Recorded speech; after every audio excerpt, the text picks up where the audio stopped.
This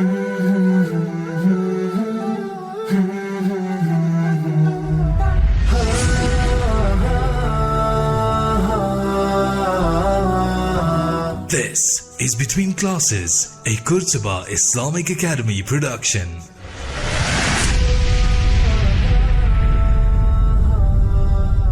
Coming up in this episode. Where we were studying at the time, there was a bakery downstairs, which initially was decent, but then the samosa selection became a little bit sad. So then we started to go to the shopping center across the road during breaks, at least once a week to, find that perfect samosa. So eventually, alhamdulillah, we stumbled across a cheese and onion and a cheese and chili samosa. I think that was a firm favorite for everyone in our class at the time. I think you'll agree, Langry. There's so many other creative things that we need to start looking at that will be very, very useful for the future. So I'll give you an example. All the theoretical things I talk about, right? Well, it can be very, very boring. But when it's put into like very creative infographics and, like interactive audio visual material, it becomes much, much more palatable, much, much more interesting, to people. Please do join your MSA, right? Your MSA needs you. And in some instances, you need your MSA. So what benefits do you get out of the MSA? Like I said, the MSA needs you and you need the MSA. Firstly, it's good to be part and parcel of basically a larger whole. So the MSA, by joining with the MSA, you get an opportunity to link up and meet other young Muslims that are at university spaces, because your MSA should be active and it should be organizing various programs. Assalamu alaikum wa rahmatullahi wa barakatuh, and welcome to Between Classes by Qurtuba Islamic Academy, where every moment is an opportunity for intellectual growth and introspection. I am Aneess Chouane, a grade 11 learner at QIA, and alongside me is Ml Muhummed Langry, our Maulana at QIA. Today, we have the honor of engaging in a discussion with a distinguished figure in the field of ethical leadership and community development.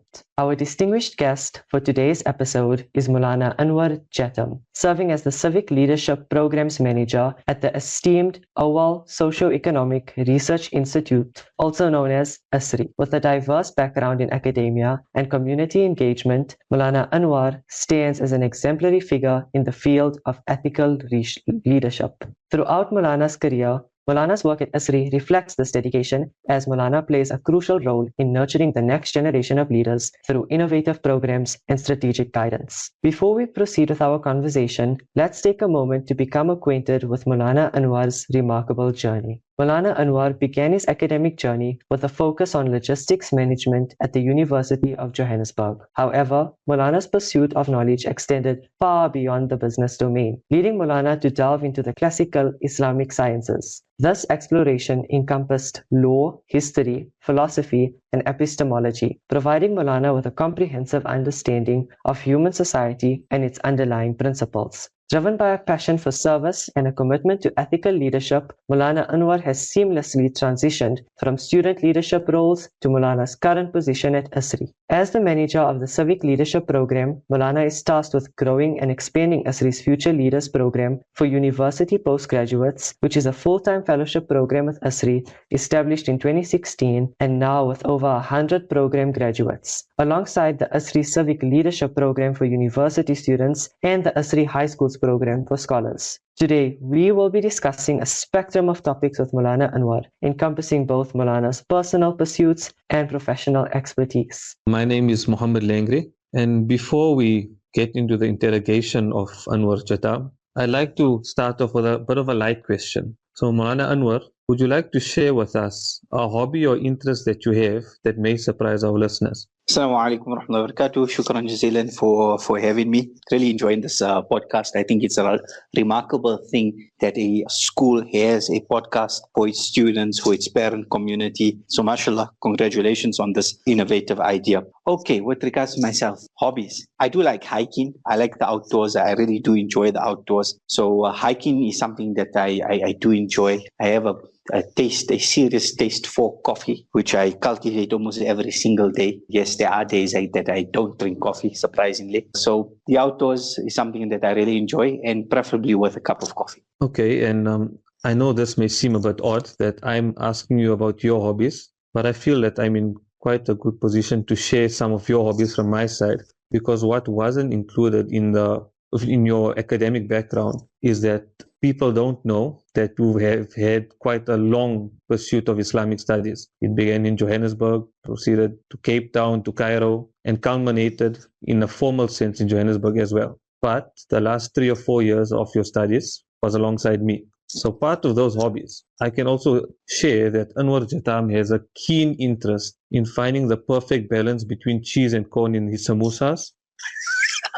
And not only is he interested in finding that out for himself, but he also selflessly shared it with us for 3 years consistently. Look, I mean, a good samosa is something definitely to be enjoyed. Where we were studying at the time, there was a bakery downstairs, which initially was decent, but then the samosa selection became a little bit sad. So then we started to go to the shopping center across the road during breaks at least once a week to, find that perfect samosa. So eventually, alhamdulillah, we stumbled across a cheese and onion and a cheese and chili samosa. I think that was a firm favorite for everyone in our class at the time. I think you'll agree, Langry. Yeah, definitely. And I think it also highlights a lot about who you are and your character, that even when it comes to something as simple as samosas, you spare no effort in doing your research and finding the best solution. I think we also have to credit Ibrahim Musa for that one. He told me of that samosa then. So, sharing is caring, alhamdulillah. So when we found it, we had to, share the goodness. Yeah, definitely. Okay, so getting back to the topic of today's discussion.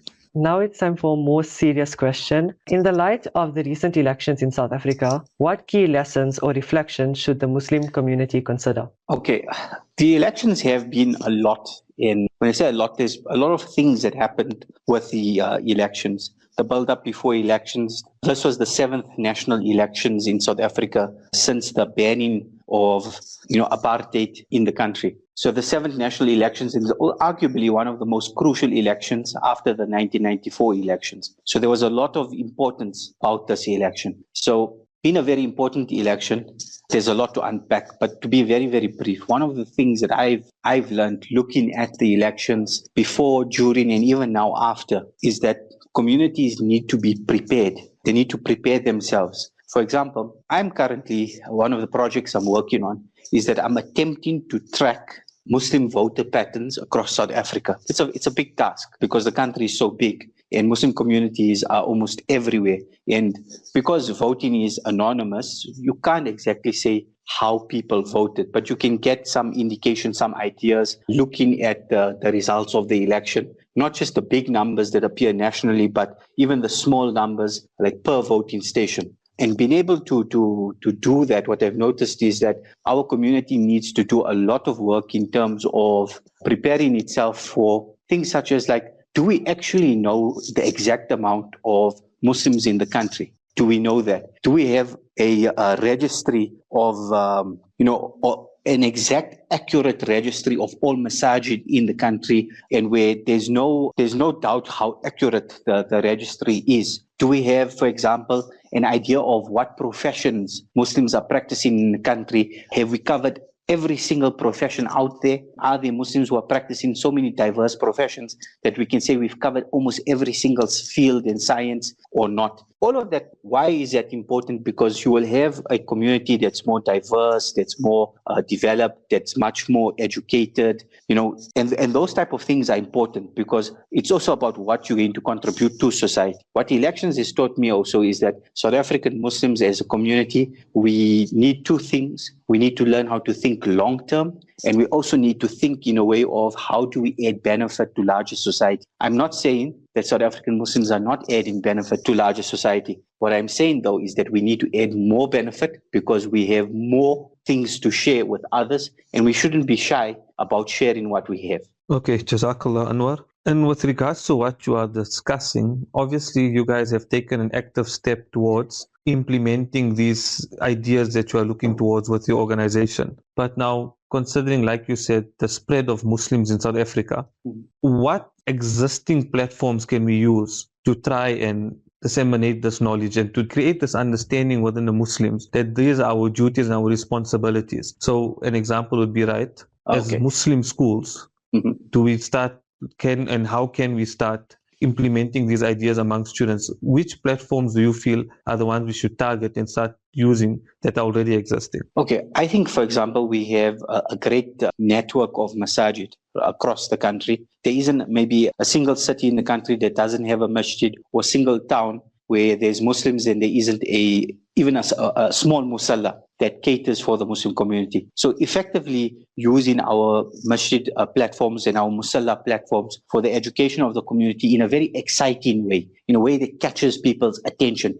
That's also important. What's been done with your excellent podcast here today, right? This is really creative, and we need more types of platforms like this here where we can discuss serious topics, but in a way that everybody understands. I think also what's going to be very, very important is that at our schools, we start to look at, for example, what are the type of things that our community needs or will need in the future. So it needs it right now, or in 5, 10, 15, 20 years time, we are going to need these type of things, and start preparing our learners for a future world, and not just preparing them for a world of right now, and definitely not trying to prepare our learners for a world that no longer exists, preparing them for the past, where we're stuck in the past. I think we need to be a little bit more creative in our thinking about when it comes to, for example, careers. Now let's bring this conversation practical. Careers. I know, for example, there's certain Muslim communities that like a certain set of careers, whether it means being an accountant, a doctor, a lawyer,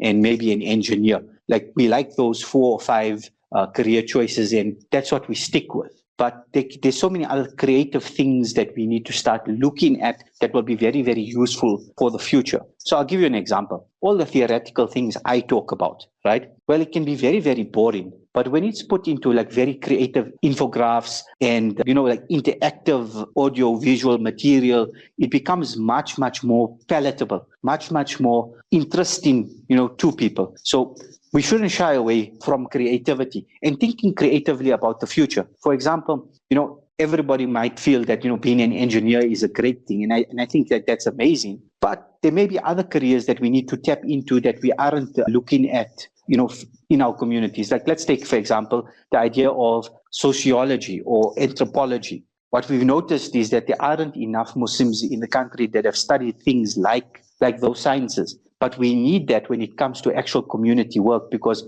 how do we understand the psyche of our community? How do we understand the trends that are emerging in our community? How do we create new trends for everybody else to follow? Or are we just going to be, consumers that anybody else comes up with any new idea, whether it be food, it's fashion, it's travel, it's business, it's the sciences, it's politics? We just jump onto that trend. We are not the ones that are setting trends. We are not trend setters. I think that type of thinking needs to change in our community. So young people need to be empowered to be creative. We need to use our platforms to harness their creativity, and also constantly injecting that conscientiousness of Islam and the Ummah spirit in young people. I think that's very important going forward, because we can see, for example, what's taking place in Palestine. Really what's going to come to the rescue of the people of Palestine, and this is only by the will of Allah subhanahu wa ta'ala and the assistance of Allah subhanahu wa ta'ala, is really the Muslim Ummah. The Ummah has to play its role, and I think we are playing our role, but there are more things that we can be doing if we're thinking creatively, and if our creativity is matched with an Ummah concern, inshallah the sky's the limit in terms of what we can achieve. Okay, Jazakallah for the detailed answer. I agree with 100% that as Muslims, we need to look to keep ourselves relevant, be living in the real world, and look at how we as Muslims can shape the direction the world moves in instead of being shepherded around by the world itself. Agreed with you. And that's precisely my point. To be basically creators of a civilization and not just to be consumers of civilization. Not sheep who are just led anywhere. The sheep can be led to a slaughterhouse or they can be led to a green pasture. We need to be the shepherds. Okay, agreed. Okay, so this is going to be a bit of a compound question, but can you share with us and provide some insight about ASRI, the organization ASRI? What are their objectives and the program that you are running now, the Future Leaders Program? Can you shed some light on the organization and the program that you are currently running for us? Cool, no problem. So the organization, ASRI, Auwal Socio-Economic Research Institute, was born in 2015 It was born out of the concern by a group of concerned Muslim community members who felt that there isn't enough work being done in larger civil society about preparing leaders that are ethical and effective at the same time. So al-qawi al-amin, people that have capability to effect change for the better, but at the same time they are upright. So the idea was to create a research institute that would look at socio-political issues, society issues, political issues, economic issues, government policy, but simultaneously train leaders who are knowledgeable about these areas and will go out and make change. And that's how ASRI was born. So born in 2015, then in 2016 was the first class group of the ASRI Future Leaders Program in 2016. So it's been running since 2016. And the Future Leaders Program is really a postgraduate program. So for our young learners listening, you have to have at least a degree to enter into the Future Leaders Program. So if you're in grade 11 or grade 12 now, hopefully in about 4 or 5 years' time, inshallah, you can apply for our program, right? So the Future Leaders Program, it's about that ethical and effective leadership, right? The classes comprise of maybe say 20 to 30 individuals that are selected out of a group of maybe say 500 or 600 applications that we get. We do many interviews, we screen many CVs, and then we try to select the best possible candidates who will benefit from our program and benefit by taking the skills that they will learn, which will focus on civil society. So what are we talking about? We are talking about an understanding of the South African Constitution and South African law. It doesn't make you a lawyer, it gives you an insight into how the law works. How does civil society function? The various political philosophies that exist, just to understand it. What are the various South African political parties? Where do they fit in terms of these various political philosophies? That means which political party is following which political philosophy. Partly about the history of South Africa. Then we will look at things like project management, because it's good to have theory, but can you do things practically? And project management is a skill, and it's a skill that can be practiced, and perfect practice makes perfect. So we take on project management. How do you plan and execute projects? So what happens then is that after 4 months of theoretical training, participants in the program are then placed into an externship. The externship is really about work experience. So we place them in different civil society organizations, right? Whether it be organizations such as Defend Our Democracy, Socio-Economic Rights Institute, Lawyers for Human Rights, Section 27, which is also a legal institution, various organizations. Sometimes even, for example, people are placed to a teddy bear foundation.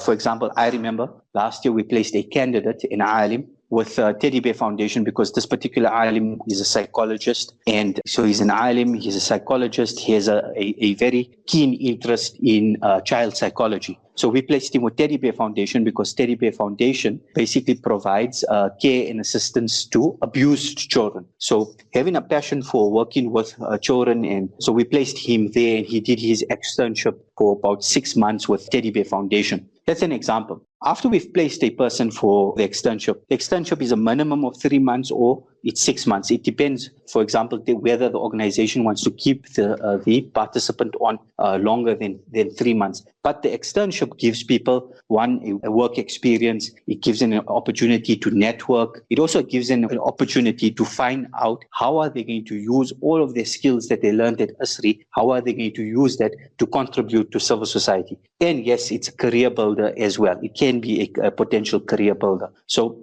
that's the Future Leaders Program. The Future Leaders Program, what we're starting to see is that many who have participated in the Future Leaders Program have gone on to enter into very important positions within civil society and within the private sector. So whether they're working for community organizations, and not just within the Muslim community, a wide range of community organizations, whether they're working for government or they're working in the private sector, it has really empowered them to achieve a lot of things, both on the personal level and on the communal level. So that's the ASRI Future Leaders Program. Now, I know, for example, you have a lot of learners from Qurtuba that are with us in the Civic Leadership Program. So the Civic Leadership Program is another program that we run here at ASRI, and it operates at a few levels. It operates at the university level. So for our grade 11 and 12 learners who may be listening to this here, you can be part of the ASRI Civic Leadership Program while you're at university.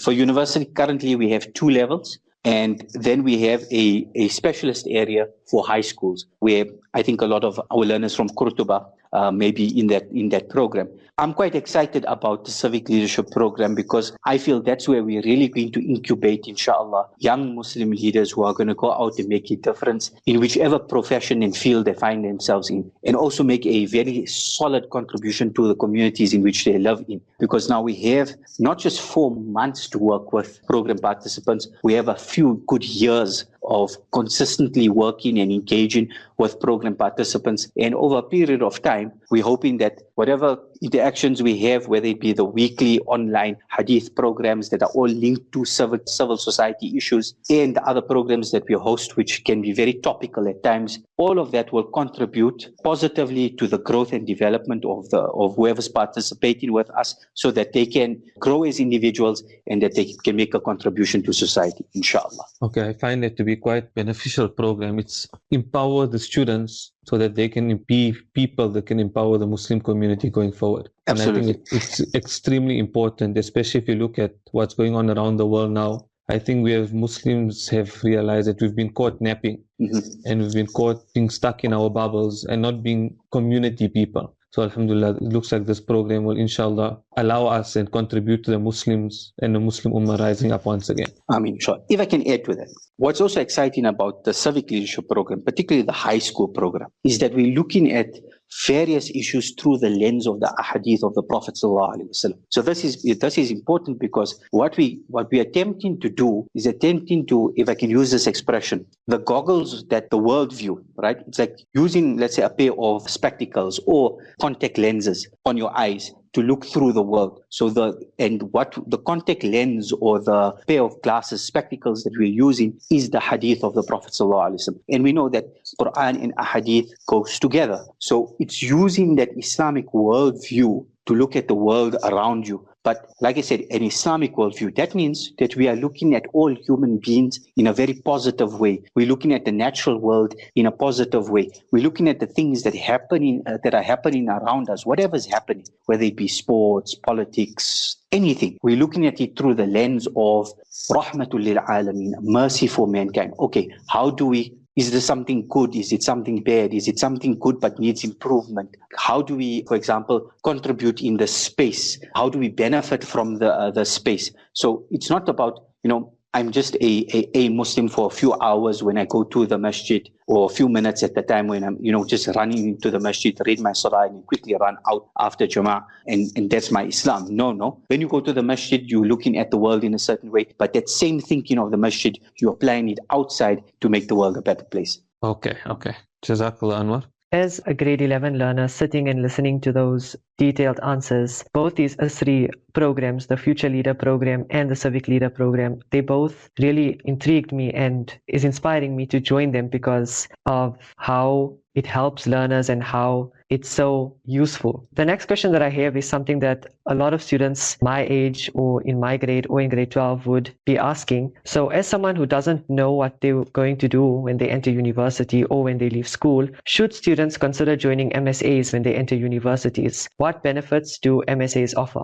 Okay, the simple answer is yes. Please do join your MSA, right? Your MSA needs you. And in some instances, you need your MSA. So what benefits do you get out of the MSA? Like I said, the MSA needs you and you need the MSA. Firstly, it's good to be part and parcel of basically a larger whole. So the MSA, by joining with the MSA, you get an opportunity to link up and meet other young Muslims that are at university spaces, because your MSA should be active and it should be organizing various programs, educational programs, and yes, social programs as well, because all work and no play makes Jack or Yaqub a dull boy. Right? We don't want that. We can't be a bunch of boring Muslims. Let's be fun, energetic within the parameters of the Sharia. So you need to have an MSA should have educational programs, it should have outreach programs, and it should have social programs. And sometimes all of these things can be mixed together. And that makes MSAs a lot of fun.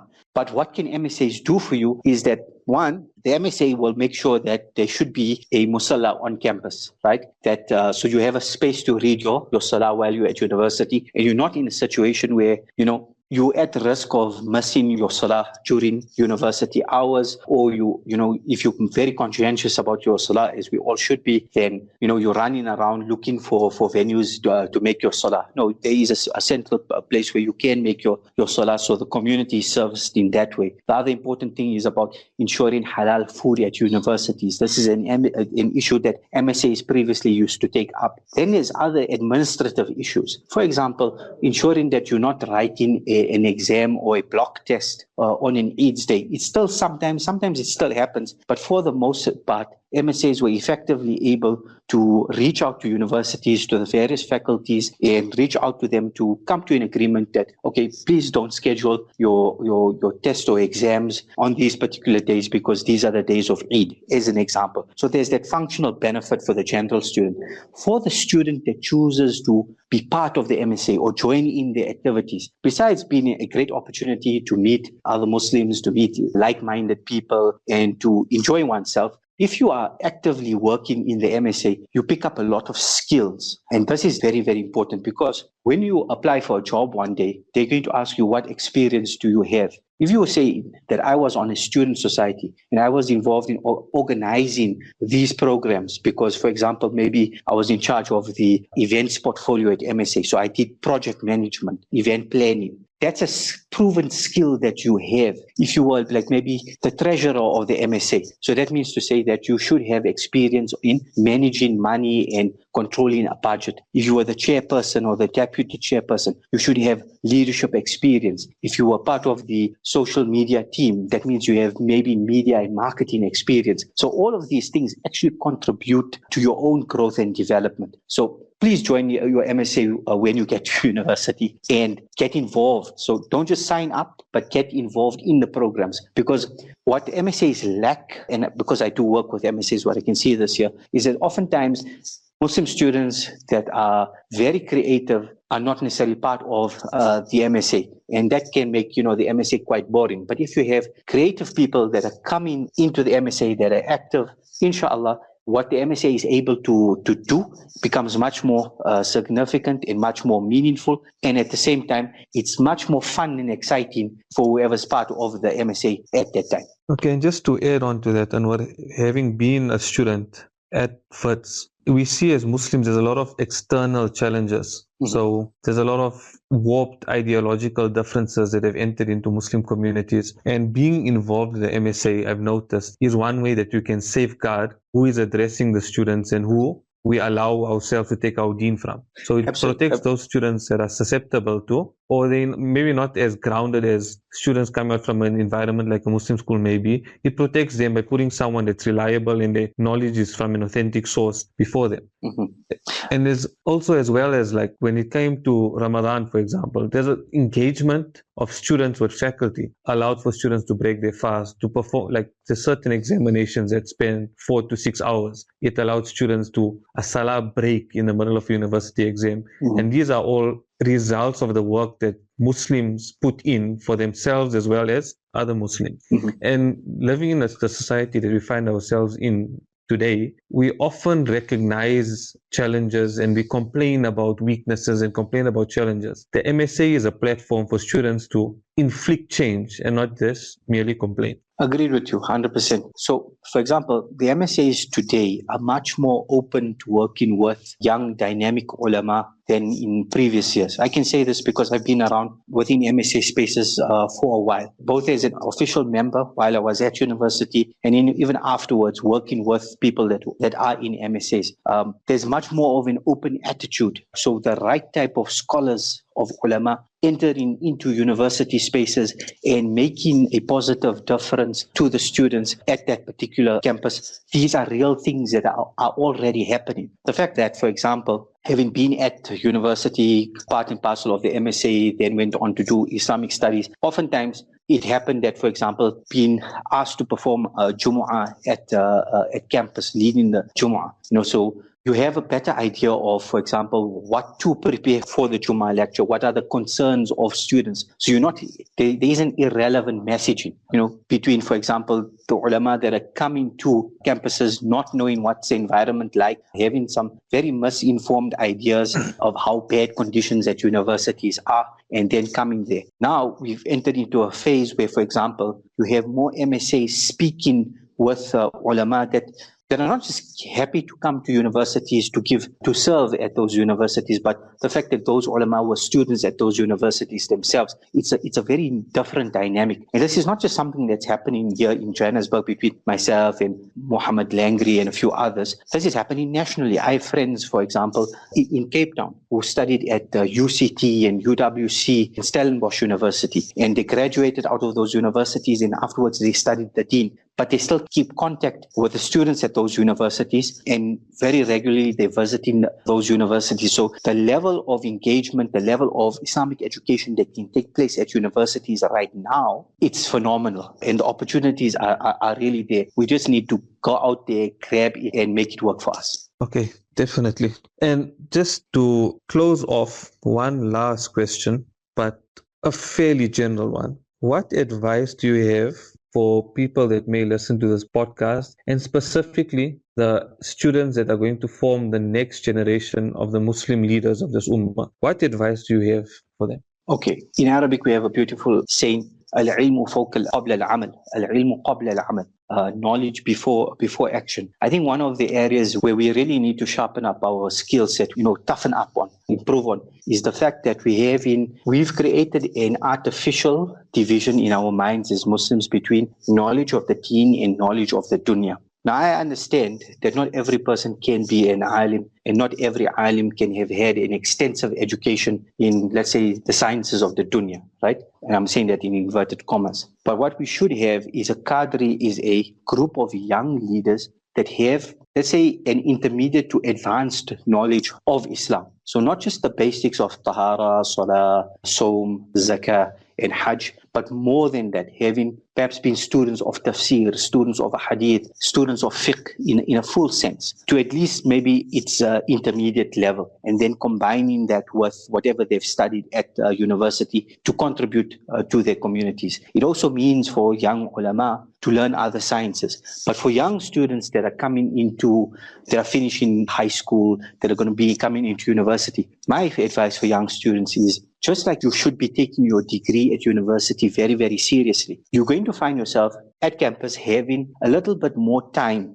compared to when you were in, say, high school, and a lot more freedom, to make your own decisions and to do whatever you want to do. So one of the things that you must want to do is that you must want to study Islam. There's many opportunities that exist, even part-time programs, so that while you're going through your degree at university, simultaneously you are learning about the deen in a very structured and systematic way at the feet and the hands of trained ulama, like Muhummed Langry as an example, right? So you're going through this process where your knowledge of Islam is growing with your knowledge of whatever science you study. So you're not going to have an imbalance one day when you have a master's and a PhD or an MBA in one particular field, and your knowledge of Islam is like grade 7 level stuff. The last time that you were in maktab or the last time you were in madrasa. And what happens then is that you want to get involved in serving your community, but you can't really think in a way that's very, very advanced and relevant to the time in which you live in it. So I think this is an area that we really need to fix up. I think also for young people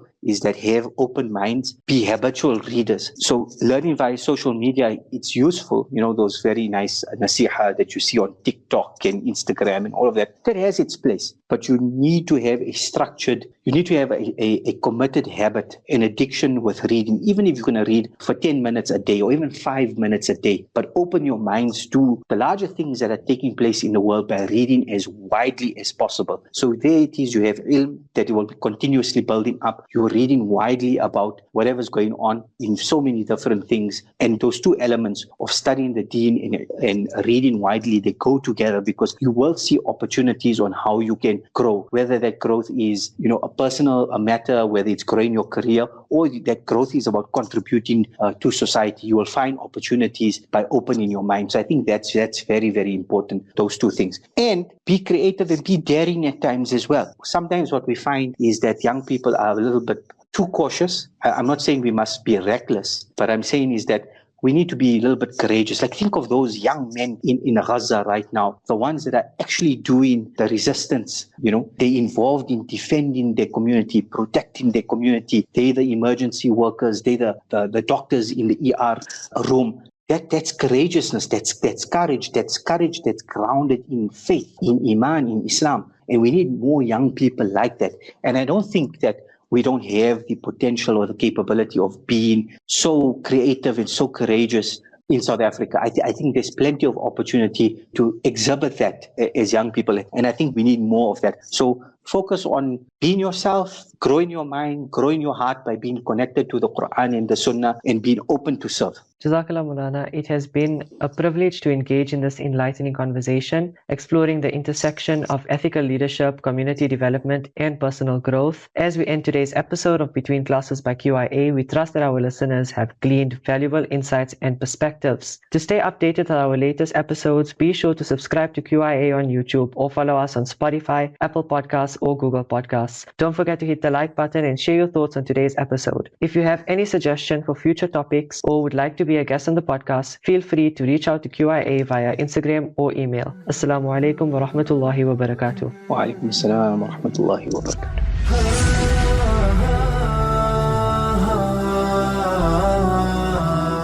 We could not have made this audio adventure possible without the incredible contribution of Maulana Aslam Raja, Appa Amira Hajjat, and the brilliant minds of the Qurtuba Islamic Academy podcast team.